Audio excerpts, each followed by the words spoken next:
Hoje nós, dando continuidade à série de sermões sobre a doutrina do pacto, nós teremos hoje a nossa terceira mensagem, especificamente sobre essa doutrina do pacto, focando no pacto feito antes da queda, pacto com Adão, conhecido como pacto das obras. A Escritura Sagrada, como nós temos visto desde o primeiro domingo, ela demonstra que existe, pelas características e pelos itens e as exigências de um pacto, todos esses itens e essas exigências são encontradas na relação que Deus estabeleceu com Adão no Jardim do Éden. Quando nós pensamos na obra desse pacto, então nós chegamos hoje a um ponto fundamental. Primeiro, entender como foi confirmada essa aliança pelo entendimento do que vem a ser a árvore do conhecimento do bem e do mal e a árvore da vida. E também implicações objetivas e diretas daquilo que é o que a Escritura revela sobre esse pacto e como a igreja deve se beneficiar dessa doutrina diretamente. Ora, quando o pacto das obras é estabelecido, irmãos, lembrem-se que, à luz das Escrituras Sagradas, nós estamos trabalhando com esse termo. Os nossos pais, as nossas confissões, elas declaradamente afirmam a existência de um pacto antes mesmo do pacto da graça, não é? Esse pacto antes da queda, melhor dizendo. Porque o pacto da graça, ele foi feito especificamente com Cristo, mas foi estabelecido na eternidade, não é? Que é conhecido como pacto da redenção também. O pacto das obras, não é? Ele serve para estipular o modo como Deus lida com o homem e como que a manifestação da sua justiça é fundamental para entendermos a maneira como nós nos relacionamos com Deus. Não há como fugir desse princípio. Por mais que tenhamos ou desejemos estabelecer que a relação pactual antes da queda, ela era graciosa na sua natureza, não é? Como muitos teólogos vão afirmar. Entenda-se que essa graça, ela não pode ser associada à graça pós-queda, porque é a graça que redime o homem do pecado. Vós sois salvos mediante a fé, não é? Isso é a expressão paulina, né? Pela graça sois salvos. Então, essa graça redentora, ela não é conhecida antes da queda, porque não havia pecado ainda. E então essa relação, ela era baseada em justiça. Nós vamos ver perfeitamente que aquilo que é exigido de Adão vai ser exigido do homem pós-queda. Consequentemente, esse papel da justiça e da lei passa a ser um papel fundamental para o entendimento do pacto. Olhando para esse princípio pactual, irmãos, e desse caráter gracioso do pacto, eu quero convidá-los rapidamente a abrir a sua Bíblia no livro de Romanos, capítulo 5, por favor. Romanos, capítulo 5.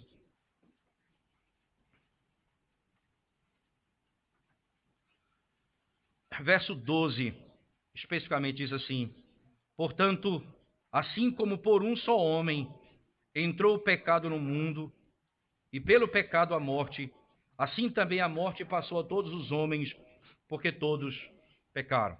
Perceba que o apóstolo Paulo concede a Adão aqui um papel de cabeça federal ou representante federal. E aquilo que Adão conquistou, isto é, a desobediência, foi imputada aos homens, certo? Foi imputada aos homens. Os homens nascem nessa terra com a culpa e o pecado de Adão. Todo homem nasce nessa terra com o pecado de Adão. Isso é a imputação daquilo que foi conquistado por ele. Ora, esse é um ponto fundamental para nós, pelo fato de que essa é a diferença do primeiro Adão para o segundo Adão. Perceba, o primeiro Adão, ele não tinha pecado, ele não foi feito em pecado, ele foi feito reto, apesar de ser mutável, mas ele era justo e reto, mas poderia mudar. Jesus Cristo, ele foi feito nesse mundo, entenda, como diz a carta aos Hebreus no capítulo 7, ele é separado dos pecadores. Que linguagem é essa? Ao mesmo tempo que a Bíblia diz que Jesus, ele tem a nossa natureza, ele é sangue e ele é corpo, não é? Ele é carne e sangue, ele é feito da mesma natureza do homem. A enfermidade do corpo, ele nasceu com ela, mas não com a imputação do pecado de Adão. Porque se ele nascesse com a imputação do pecado de Adão, ele não poderia morrer pelos meus pecados, porque ele já era pecador. Entenda que quando Davi, no Salmo 51, que nós vamos cantar na sequência, ele diz assim: em pecado me concebeu minha mãe. Veja, eu nasci em pecado, é da minha natureza. Eu nasci em pecado, porque eu herdei do meu pai. Eu herdei de Adão a natureza caída. Todos nascem nessa terra, mortos nos seus delitos e pecados. A lógica bíblica, então, é que esse Adão, não é, que nasceu, que foi criado primeiro e não tinha pecado, agora é a mesma característica de Cristo, o segundo Adão, que nasce sem a imputação do pecado. Por isso, então, ele poderia obedecer por escolha à vontade de Deus. Ele poderia obedecer. Ninguém poderia ser justo ou fazer o que Deus exigia, senão aquele que nascesse sem a imputação do pecado de Adão. O primeiro Adão e o segundo Adão. Veja que Paulo vai elaborar em cima disso nesse texto de Romanos. Por favor, venha comigo. Verso 14. Vamos pegar o 15 em diante. Todavia, não é assim o dom gratuito como a ofensa. Porque se pela ofensa de um só, perceba, pelo pecado de um só, aqui ele está descrevendo Adão, pelo pecado de um só, não é? Morreram muitos, muito mais a graça de Deus e o dom pela graça de um só homem, Jesus Cristo, foram abundantes sobre muitos. Veja que não é usado a linguagem da graça para Adão, mas é usado a linguagem da graça para Cristo. Veja como ele descreve Adão, verso 15. Não é assim o dom gratuito como a ofensa, porque se pela ofensa de um só morreram muitos, muito mais a graça de Deus e o dom pela graça de um só homem, Jesus Cristo, foram abundantes sobre muitos. Ainda, verso 16, o dom, entretanto, não é como no caso em que somente um pecou, porque o julgamento derivou de uma só ofensa. Veja o caráter de um por todos, o cabeça representando todos, né, para a condenação, mas a graça transcorre de muitas ofensas para a justificação. Perceba que a nomenclatura, o termo graça, só é usado para Cristo, certo? Só é usado para a obra de Cristo, não é usado para a obra de Adão. Perceba, a ofensa dele, o pecado dele, levou à morte. Mas o dom da graça, veja, mas a graça transcorre de muitas ofensas para a justificação. Seguindo o texto, verso 17, se pela ofensa de mais uma vez, o cabeça federal, Adão, e por meio de um só, reinou a morte, muito mais os que recebem a abundância da graça e o dom da justiça reinarão em vida por meio de um só, a saber, Jesus Cristo. Veja que a ênfase de Paulo é em e por um. Esses são os representantes. Adão representa os caídos, os que morreram, e Cristo, os que são eleitos. Por meio de a obediência de a graça que veio de Verso 18, por favor. Pois assim como por uma só ofensa veio o juízo sobre todos os homens para a condenação, assim também por um só ato de justiça, veio a graça sobre todos os homens para a justificação que dá vida. Perceba o caminho da graça. Por um só ato de justiça. Veio o quê? Veio a graça. De onde veio a graça? Veio da obediência. O ato de justiça. Porque Cristo cumpriu toda a exigência, nós então recebemos a salvação pela graça. A graça requer perfeita obediência. E o segundo Adão cumpre toda a exigência que o primeiro Adão não cumpriu.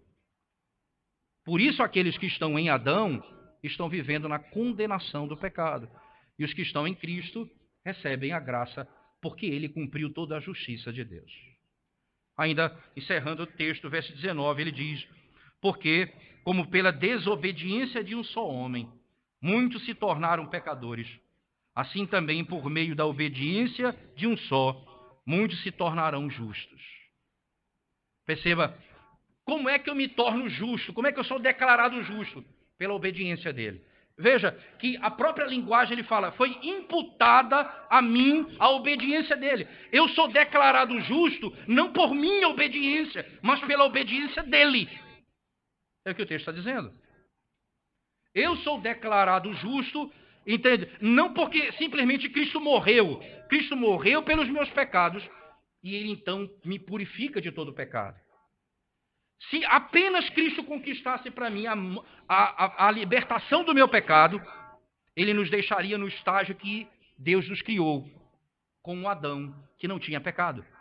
Mas ele não apenas perdoou meu pecado, ele imputou a mim a sua justiça. É o que o texto está dizendo. Perceba o verso 19. Porque, como pela desobediência de um só, muitos se tornaram pecadores, assim também por meio da obediência de um só, muitos se tornarão justos.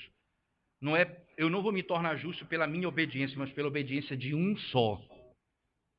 Eu sou declarado justo. Pela obediência de Cristo. Então veja o verso 21, que é tão claro como o dia. O verso 21 diz assim, 20 e 21, sobreveio a lei para que avultasse a ofensa, mas onde abundou o pecado, superabundou a graça. A fim de que, como o pecado reinou pela morte, assim também reinasse a graça pela justiça. Como é que a graça reina? Por meio do cumprimento da lei, pela justiça, porque Cristo cumpriu toda a exigência de Deus. A graça reina pela justiça. Ora, isso nos faz então entender de modo claro e objetivo que o pacto das obras, o pacto de Deus com Adão e o pacto da graça têm em comum a justiça, não o conceito de graça. O que é exigido em Adão é exigido de nós. Como é que a graça me é comunicada? Como é que a misericórdia me é comunicada? Quando a lei e a justiça é satisfeita. Quando toda a lei de Deus é obedecida. Então, por meio da obediência de um só, me é imputada a sua justiça. Paulo, escrevendo aos Coríntios, na segunda carta dele, no capítulo 5, verso 21, ele diz, né? Essa expressão utilizada por Paulo é muito importante, porque ele vai descrever como é a natureza de Cristo. Veja, aquele que não conheceu o pecado, ele foi feito pecado. 2 Coríntios 5, 21. Aquele que não conheceu o pecado, foi feito pecado. Para quê? Para que fôssemos feitos justiça de Deus. O que Paulo está dizendo aqui, literalmente com as suas palavras? A linguagem de Paulo é a linguagem da imputação. Ora, irmãos, como Cristo se torna pecado? Porque ele pecou? Não, porque o meu pecado foi imputado a ele. Logo, aquele que nunca conheceu o pecado, foi feito pecado. Mas como é que eu sou feito justo? Se eu sou pecador? Pela mesma natureza, pelo mesmo sentido de Cristo ter se tornado pecado sem nunca ter pecado. Porque o pecado é de outro, não dele. Assim, a justiça em que eu sou declarado justo não é minha, é de outro.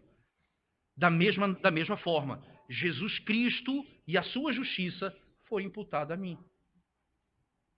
Assim, o meu pecado foi imputado a ele. Lembra muito bem quando o cordeiro era imolado, quando era colocado a mão era colocada sobre a cabeça do cordeiro, ia ser imolado. E que significava a justiça daquele que era puro era minha, e o meu pecado era lançado sobre ele. Ele morria pelo meu pecado, e eu era declarado justo. Eu era declarado justo. Essa linguagem bíblica, ela vai permear toda a Escritura. Dessa forma, como igreja, nós podemos dizer, nós somos salvos pela graça, porque Cristo satisfez a justiça de Deus. E o que foi imputado a mim? A justiça de Cristo, a sua obediência. Ele não apenas perdoa o meu pecado, mas ele me declara justo. Você tem uma ideia como isso funciona? Por favor. Você sabe muito bem que Abraão por ser um patriarca, ele não era um homem que não cometia pecado, porque ele viveu depois de Adão.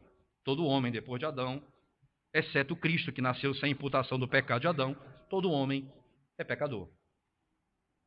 E ele quebrou a lei de Deus. Não poucas vezes, nós sabemos isso na Escritura. Ele mente, ele diz que a esposa dele não era, que a esposa não era esposa, era irmã, não é? Ele expõe a esposa ao perigo. Isso tudo você percebe a ponto de ser exortado por um ímpio, dizendo, eu te peço uma coisa, Abraão, não minta, fale a verdade comigo. Porque se você mente, eu que pago o pato. Porque eu recebi tua esposa porque você disse que ela era tua irmã. Não minta.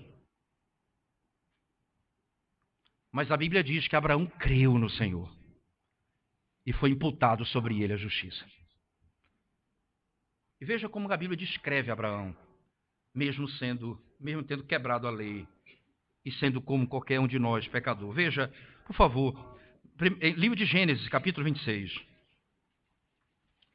Gênesis, capítulo 26.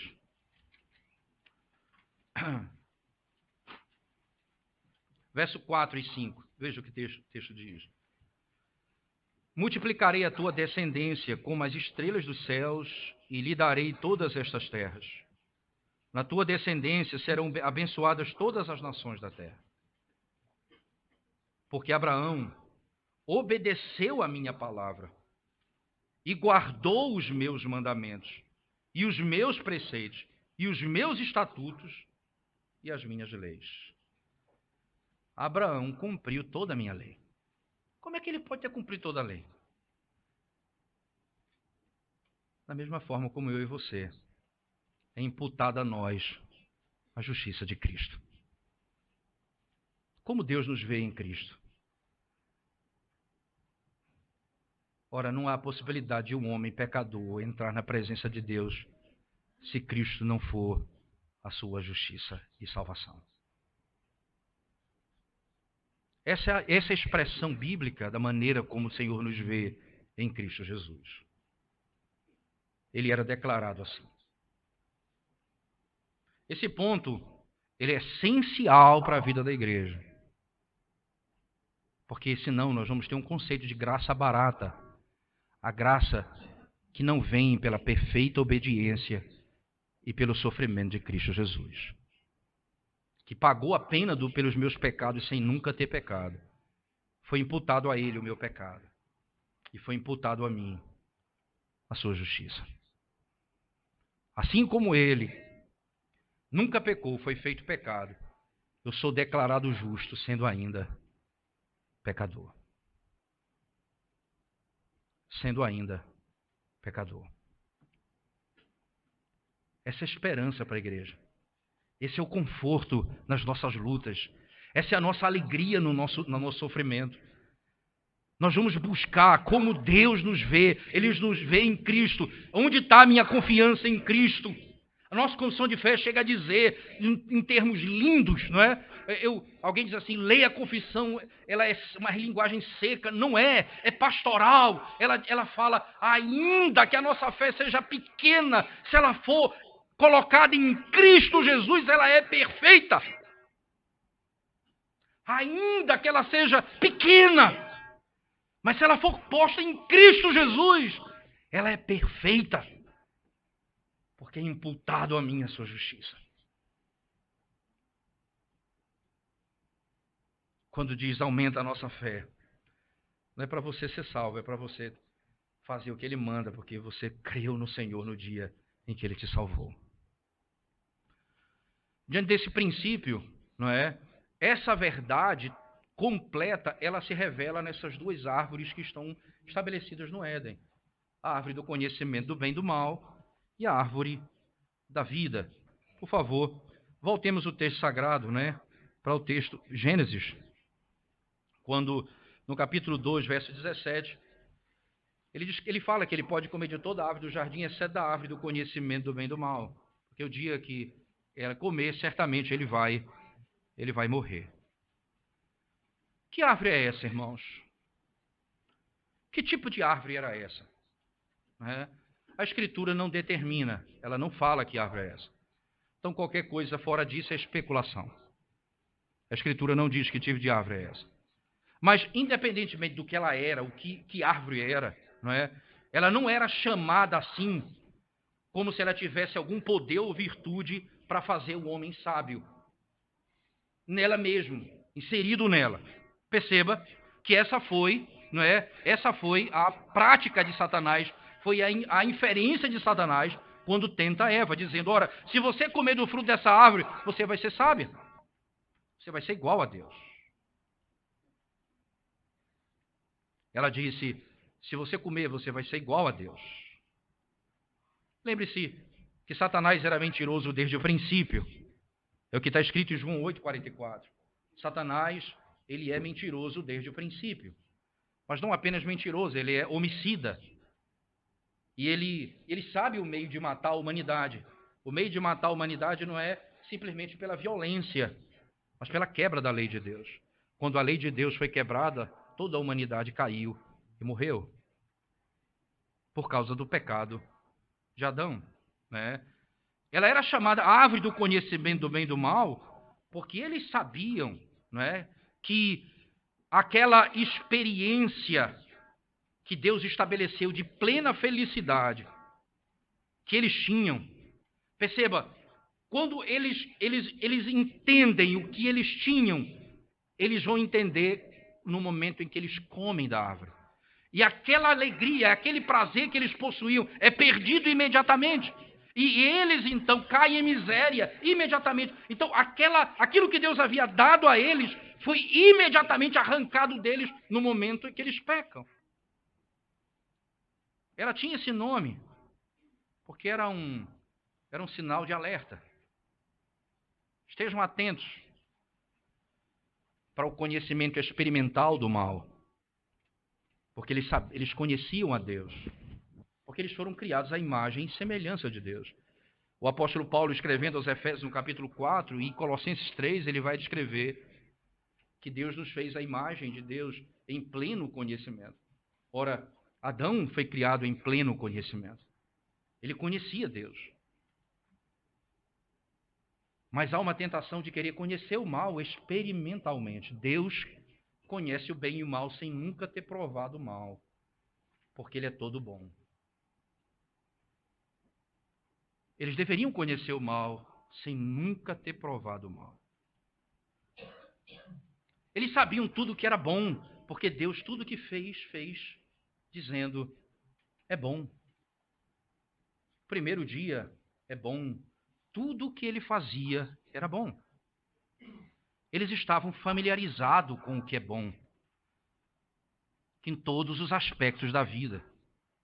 E essa árvore foi colocada diante deles exatamente como um sinal de alerta, para que eles não buscassem um conhecimento do maligno, mas o conhecimento que vem de Deus. Esse conhecimento que vinha dessa árvore era como uma rocha perigosa que poderia cair em cima deles e esmagá-los. Mas eles não pensaram nisso. Ela servia também para confirmar o pacto. A felicidade do estado primitivo que eles foram criados. E ao mesmo tempo ameaçá-los. Com a comer dessa árvore você vai morrer. E ao mesmo tempo estabelecer a promessa. Se você obedecer, você vai viver. O tempo que eles se guardassem de comer daquele fruto proibido, eles nunca morreriam.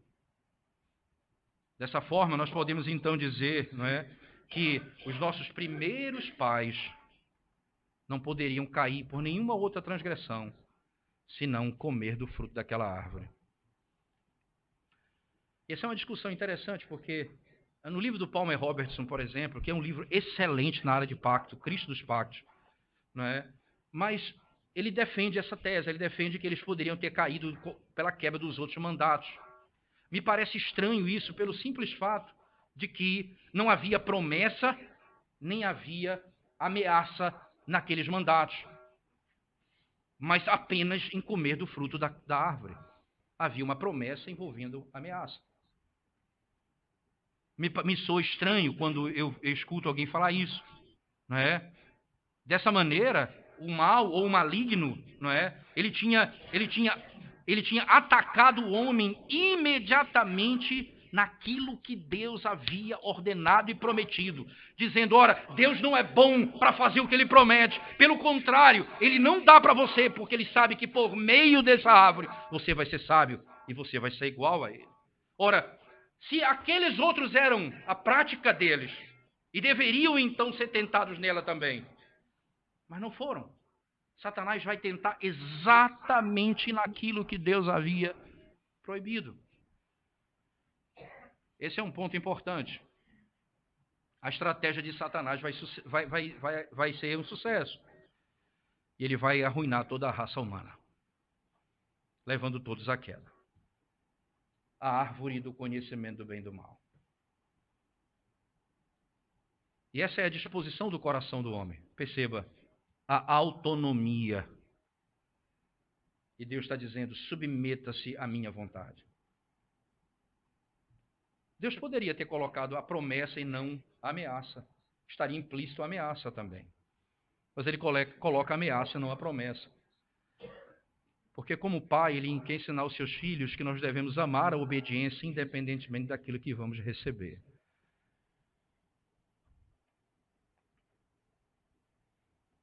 Nós devemos aprender a obedecer independentemente do que vamos receber. Como Mesaque, Cedraque e Abednego, diante da tentação de se curvar diante da estátua. E ele disse então, o rei falou a eles: se vocês não se curvarem diante da minha estátua, eu vou lançar vocês numa fornalha e eu quero ver se o Deus de vocês vai livrá-los. A palavra deles foi muito simples. Eu não sei se Deus vai nos livrar. Se Ele quiser, Ele vai nos livrar. Se Ele não quiser, Ele não vai nos livrar. Nós não sabemos o que Deus vai fazer, mas nós sabemos de uma única coisa: nós não vamos nos prostrar diante de Ti. Porque essa é uma ordem divina e nós temos prazer em fazer o que Ele ordena, independentemente do que eu vou receber nessa vida. Perceba a estratégia de Satanás. Ele diminui a ameaça e só fala do bem que ele vai dar se eles comerem daquele fruto. Vocês vão se tornar como Deus. Eles querem obedecer, obedecer Satanás e desobedecer a Deus. Aquela árvore, então, tinha um papel fundamental. Ela era um sinal de alerta. Cuidado com o conhecimento do maligno. Cuidado com o conhecimento autônomo. Cuidado com a sua razão que não se submete à lei de Deus. Cuidado com a sua filosofia que não se submete ao Senhor e Criador de todas as coisas. Cuidado! Satanás vem para você dizendo: não, esse conhecimento bíblico, esse é rasteiro. Importante é que diz o filósofo, tal escola de pensamento, e as pessoas se encantam com a sabedoria do mundo e são arrastadas por Satanás para a destruição. Árvore da vida. Gênesis no capítulo 2, verso 9, ele fala que Deus plantou no meio do jardim duas árvores, a árvore do conhecimento do bem e do mal e a árvore da vida. Que árvore é essa? Que tipo de árvore Deus colocou aqui? Né? Essa árvore, irmãos, ela estava no meio do jardim e não há uma ordem explícita para dizer que eles não poderiam comer dela. Esse é um ponto de contato intrigante, porque é proibido comer depois que ele come da árvore do conhecimento do bem e do mal. Mas não há uma declaração que eles não poderiam comer dessa árvore antes. Thomas Boston ele encaminha para entender dessa forma. A árvore da vida é assim chamada pelo fato do seu significado. Isto é, ela é apontada por Deus como um sacramento. Entende? Esse termo é a mesma linguagem utilizada por Gerhard dos Voss. Ele usa, veja, é um sacramento. Quando ele come dessa árvore, não é? Eles deveriam ser confirmados na fé da promessa da vida natural que deveria continuar, na vida espiritual perpetuada e a vida eterna que deveria ser completamente recebida na eternidade. Por meio daquela árvore, aquilo era exatamente um sacramento que apontava para aquilo que eles tinham e para aquilo que eles teriam se eles se mantivessem em obediência ao Senhor. O ponto principal, diz Thomas Boston, é que eles teriam a promessa da vida eterna. Como diz Gênesis 3, verso 22, o Senhor diz assim, não é? Antes que o homem estenda a sua mão e coma da árvore da vida e viva eternamente. Nós vamos impedir e vamos expulsá-lo antes que ele faça isso. Eles devem ser lançados para fora do jardim, denotando um princípio muito claro, que o homem, pelo pecado, perdeu o seu direito à vida eterna significada naquela árvore. Perceba que naquele ato ele foi tirado exatamente, ele perdeu o direito à vida eterna significado naquela árvore. Eles foram lançados para fora. Interessante e de maneira intrigante, o autor de Apocalipse, João, no capítulo 2, verso 7, ele diz assim, de maneira muito clara: ao vencedor darei comer da árvore da vida que se encontra no jardim. Ele está falando, quem vai comer da árvore da vida? Aquele que venceu, aquele que fez o que deveria ter sido feito. Porque Adão não comeu mais? Porque ele não venceu. Ele não pode comer da árvore da vida. Esse é um ponto importante na Escritura Sagrada, não é? Por que ele não pode comer? Porque ele não pode profanar o sacramento do Senhor. Ele não tinha mais direito de se assentar à mesa do Senhor. Interessante, como um pai que tem que botar para fora um filho que ama, porque é desobediente e revoltado contra ele. Assim também Deus põe para fora do seu jardim a criatura que ele criou e amou, porque ele se rebelou contra ele. As palavras aqui usadas, irmãos. Adão teria comido da árvore da vida depois da sua queda. Como diz o texto, a priori, essa é a primeira ideia. Tanto por isso que ele foi expulso do jardim, para que ele não estenda e coma da árvore. Ora, ele havia rejeitado a vida. Ele havia negado as promessas quando ele comeu da árvore do conhecimento do bem e do mal. A ameaça era expressa. No dia em que você comer, certamente você vai morrer. A árvore da vida não tinha essa virtude ou eficácia em si mesmo, porque era um sacramento do pacto das obras.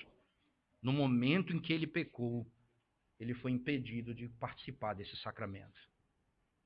Mas ainda é um ponto importante para ser entendido. Como ele foi proibido de comer dessa árvore? Não é? Perceba que a proibição de comer da árvore da vida depois da queda é um ato de misericórdia de Deus também. Não há mais... qual é o caminho para comer da árvore da vida? A obediência pessoal. O cumprimento da lei. Por que agora o Senhor impede que ele coma da árvore da vida? Porque agora ninguém mais vai poder se aproximar da árvore da vida por meio do pacto das obras. Não há mais acesso para essa árvore pelo pacto das obras. Eu nasci em pecado e não tenho como agora não pecar, e, consequentemente, me tornar capaz de comer da árvore da vida. Agora eu estou condenada. Foi fechada a porta, não é? Foi fechada a porta. E essa porta que foi fechada revela que agora se abriu um novo pacto, né? Deus está prevenindo Adão de comer da árvore da vida pelo fato de ele ter comido da árvore do conhecimento do bem e do mal. E misericordiosamente Deus cuida dele. O nosso pai caiu, Adão. Ele tinha agora recebido a revelação do pacto da graça, que havia dito: nascerá da mulher aquele que vai esmagar a cabeça da serpente. Veja, não é agora por meio da sua inclinação natural à corrupção do homem. Perceba, não será mais por meio da sua própria inclinação que ele vai conseguir fazer o que Deus ordena. Não poderá comer do fruto dessa árvore aquele que é pecador, se não for por meio da justiça de outro. Agora homem nenhum terá acesso a essa árvore. Quando você diz assim, entenda que esse é um aspecto da natureza da religião. Perceba que existem duas religiões no mundo. Se você for estabelecer um padrão, você tem um evangelho e você tem um resto. Você pode misturar tudo e vai dar a mesma coisa no resto. Os homens são salvos por aquilo que fazem, por sua inteligência, por sua capacidade, por suas obras. Entenda que isso é o resquício do pacto das obras da alma do homem. Essa é a natureza do homem. Ele foi criado assim. Mas o pacto da graça é revelado. Está na natureza do homem tentar voltar para Deus pelo seu próprio caminho. Mas Deus revela imediatamente um outro caminho. O filho da mulher que vai esmagar a cabeça da serpente.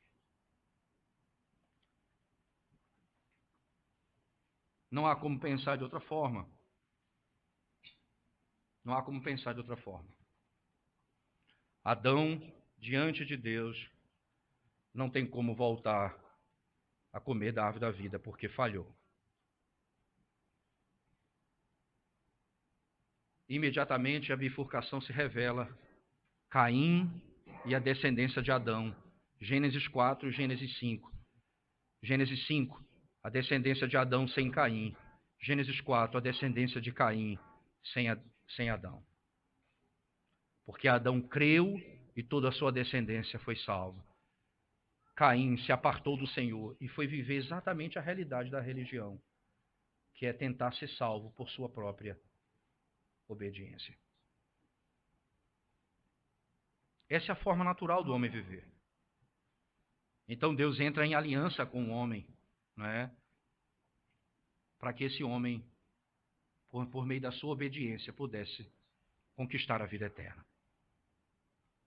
Mas ele rejeita a regra de Deus e quebra a lei de Deus. E Deus pune, mostrando que ele é justo e condena. Ora, a morte de Adão, ela se revela imediatamente pelos sentimentos que tomam conta do seu coração. O medo, a vergonha. Tudo isso é característica de um homem caído. As características que se estabelecem no coração do homem. Ele tem medo e ele se esconde. A culpa e o pecado começam agora a revelar.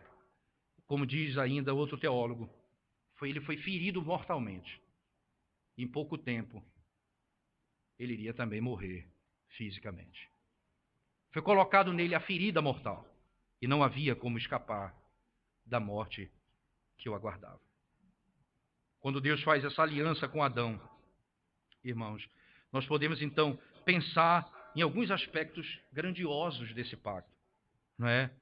Perceba que condescendência maravilhosa e grandiosa de Deus para com o homem. A nossa confissão de fé, irmãos, no capítulo 7, ela descreve que a distância entre Deus e o homem é tão grande, no parágrafo 1º, é tão grande a distância entre Deus e o homem, que Deus aprove a Deus se relacionar com o homem por meio de um pacto. Agora, veja, como criatura, ele não poderia fruir nada de Deus, nenhuma recompensa, nenhum benefício ele poderia receber de Deus como criatura, somente por meio de um pacto. Esse é um ponto importante. Veja, é desproporcional pensar que a obediência de um homem poderia levar à salvação e à vida eterna de toda a humanidade e que o pecado dele poderia levar à ruína toda a humanidade. Como isso se dá?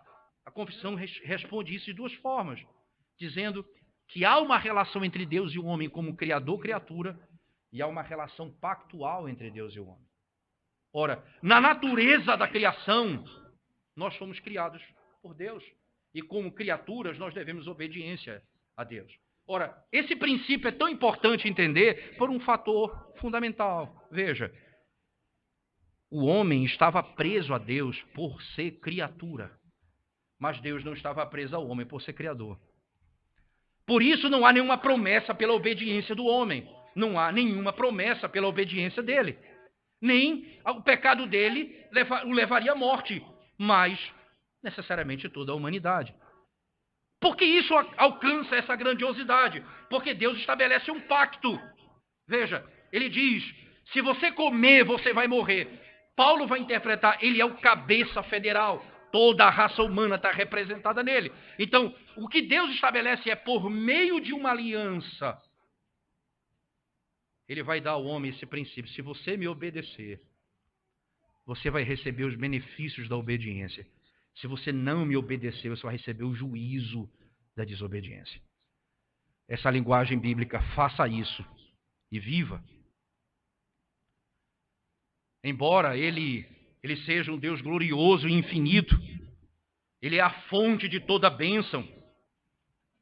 Não é? Isso é importante. Ele é o trono da sua própria glória. Ele condescende com os homens por meio de um pacto. E Deus faz um pacto com a criatura. Ora, irmãos, ele criou o homem. O homem foi feito por ele. Ele deu ao homem alimento, ele deu ao homem família. O que o homem poderia oferecer para Deus? Esse é o aspecto que alguns chamam de graça no pacto, que a nossa confissão chama de condescendência. Deus se inclina para falar com o homem. Sim, o homem não tinha nada para oferecer para Deus. A obediência dele tem o peso que tem, porque Deus estabeleceu isso por meio de um pacto, ordenando que fosse assim. E esse é o peso da aliança que Deus estabelece com o homem. Nada mais do que isso. E Deus prometeu dar a ele vida e felicidade como recompensa por sua obediência, se ele fizesse aquilo que Deus havia então ordenado para ser feito. Medite nisso. Que Deus maravilhoso e poderoso é esse, que entra em aliança conosco. Ora, irmãos, o homem devia obediência a Deus porque é criatura, independentemente de qualquer coisa. Mas Deus, ao fazer um pacto, queria entrar em aliança com o homem por consentimento. O homem deveria dizer, eu quero entrar em aliança com o Senhor. Eu aceito as estipulações do pacto. É por isso que é tão importante para os teólogos, quando analisam a doutrina do pacto das obras, mostrar e demonstrar que houve consentimento nessa aliança. E a maneira como tanto Van Gemeren faz isso, ou melhor, William Abrakel especificamente faz isso, como Thomas Boston faz isso. Todos os teólogos que você lê dessa linha, eles vão gastar tempo demonstrando que houve da parte do homem consentimento. Essa é a relação diferente da criação e criatura. Criador e criatura. Mas agora a relação pactual, o homem diz, eu aceito. E o Deus que é soberano e pode impor e pode ordenar, revela a sua bondade ao homem, querendo o consentimento dele. E eles veem isso em que sentido? No momento em que eles respondem às perguntas de Satanás. Quando a mulher ouve a pergunta da serpente, É certo que Deus disse que não pode comer de nenhuma árvore do jardim. Ela sabia o que Deus havia ordenado. A mulher disse, não, podemos comer de qualquer árvore do jardim, exceto da árvore do conhecimento do bem e do mal. Não podemos tocar nem comer dela. Ora, o próprio Deus fala isso com Adão depois da queda. Acaso você comeu da árvore que eu te ordenei para não comer? Perceba, Deus então está trazendo o acordo. Não foi feito esse acordo entre nós? Acaso você quebrou o nosso acordo? Você quebrou a aliança. Mas que coisa extraordinária. O Deus eterno fez um pacto com a sua criatura para revelar ao homem que ele é diferente da lua e do sol, que declara a glória dele sem palavras. Porque esse homem vai declarar a glória de Deus por consentimento, por obediência. É por isso que Deus opera o querer do homem. A própria salvação do homem caído ele opera em nós o querer e o realizar. Ele opera em nós a vontade, ele cria em nós o desejo de nos submetermos à sua palavra e à sua lei.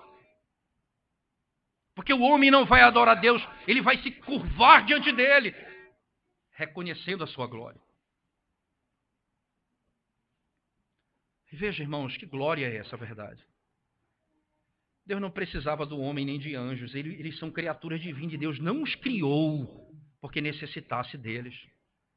Porque ele é autossuficiente, ele é Senhor e não precisa, ele é satisfeito em si mesmo.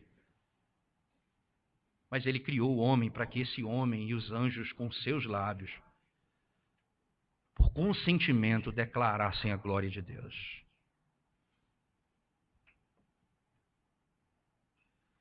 Interessante que, se nós pensarmos assim, né, veja que condição deplorável toda a posteridade de Adão, pela razão da quebra do pacto, se meteu. Veja que grande tragédia toda a posteridade de Adão se meteu. Eles estão debaixo da maldição da lei. Essa é uma maldição universal. E Deus lança os seus trovões e raios contra cada pessoa que está naturalmente debaixo desse pacto, do pacto das obras.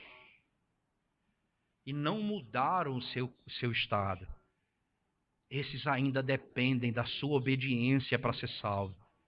Esses estão destruídos. Meditar nesse pacto deve humilhar toda a carne e deve pisotear toda a soberba diante da glória de Deus. Debaixo da consideração séria da perda que nós tivemos com a queda de Adão e os efeitos colaterais advindos dessa queda.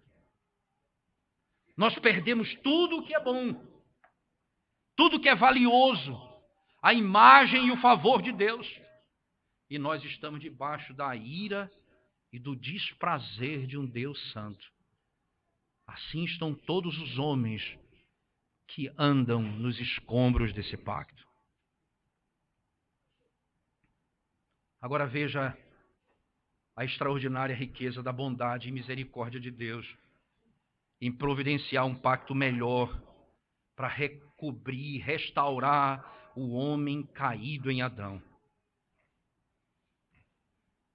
A obrigação do primeiro pacto é agora impossível, irmãos.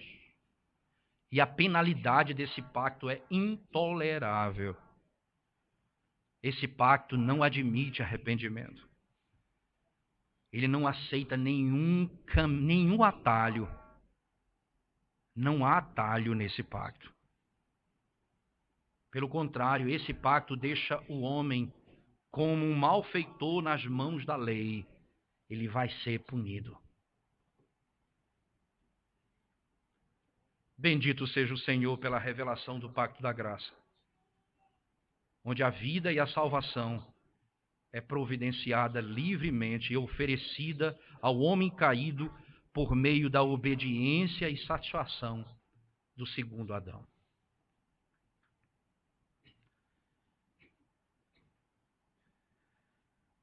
Nós não podemos dizer, dizer eu tenho um mérito, é pelo meu mérito que eu sou salvo, para minhas obras que eu sou salvo.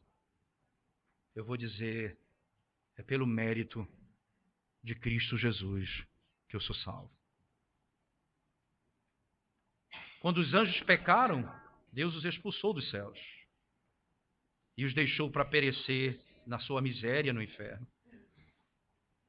Mas ele fez graciosamente um pacto com os filhos de Adão.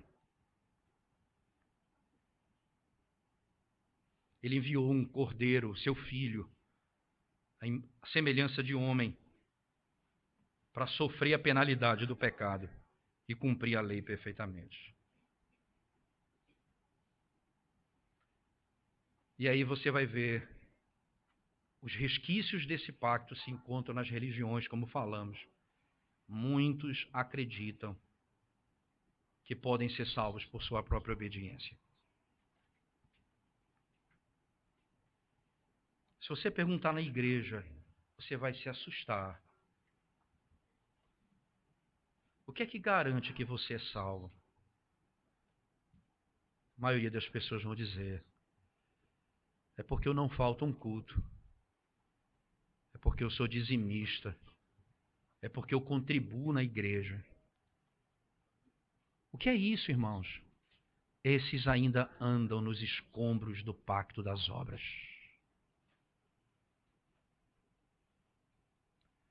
Esse é o catolicismo romano. Esse é o espiritismo. Essa é a religião do coração natural do homem.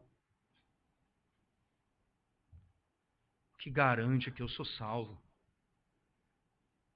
Porque apesar de mim, a minha confiança e a minha esperança repousa na perfeita obediência do meu Salvador e no seu sacrifício pelos meus pecados. Você que está fora de Cristo hoje, veja a miséria que você se encontra. Perceba as ruínas de morte que você anda. Veja que você está perdido. Porque Deus vai requerer de você perfeição e você não pode ser perfeito, porque está morto nos seus pecados e a sua natureza é caída.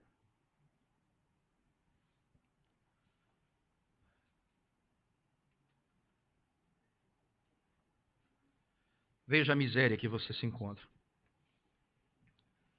No Cântico de Salomão, Cantares, capítulo 3, verso 9 e 10, por favor. Abra sua Bíblia. Cantares, capítulo 3, verso 9 e 10. Diz assim: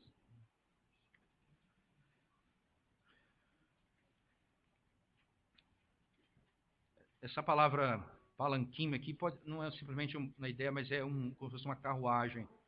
Ele diz assim: o rei Salomão fez para si um palanquim de madeira do Líbano. Fez as colunas de prata, a espalda de ouro, o assento de púrpura e tudo interiormente ornado com amor pelas filhas de Jerusalém. Tudo isso ele fez. Perceba que a linguagem nós estamos com um pacto superior ao pacto das obras. Nós chegamos a Cristo, irmãos, na carruagem de Cristo, em que Ele vai nos conduzir numa vida eterna e uma vida de glória. A primeira carruagem que Adão dirigiu, não foi tão longe.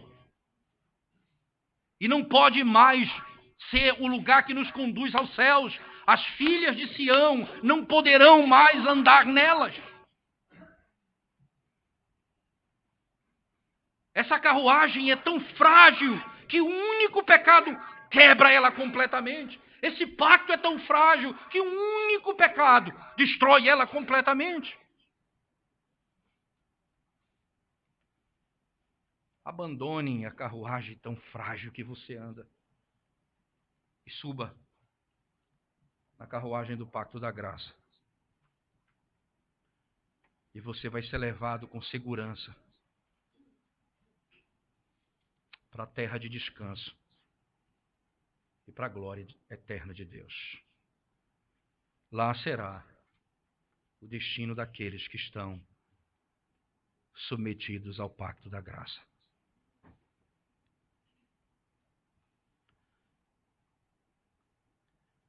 Você imagina? Essa é a nossa luta como cristãos. Não depender de nós mesmos e confiar plenamente em Cristo. Submetendo a nossa vida em obediência a Ele, por amor a Ele. A nossa obediência não nos salvará, mas revelará que fomos salvos por Ele. Diz a Escritura Sagrada que aqueles que me amam e guardam os meus mandamentos, esses são meus. Nós não somos salvos pela perfeição da nossa obediência, mas pela perfeição da obediência de Cristo. Onde você põe sua esperança? Em quem você confia para ser salvo? Aí eu preciso dizer a você, e você imagina você constituir uma família, onde você, como esposa, ensina o seu filho a montar nessa carruagem para o céu, e o seu marido ensina os seus filhos a descer dela e andar na carruagem que não suporta uma única falha.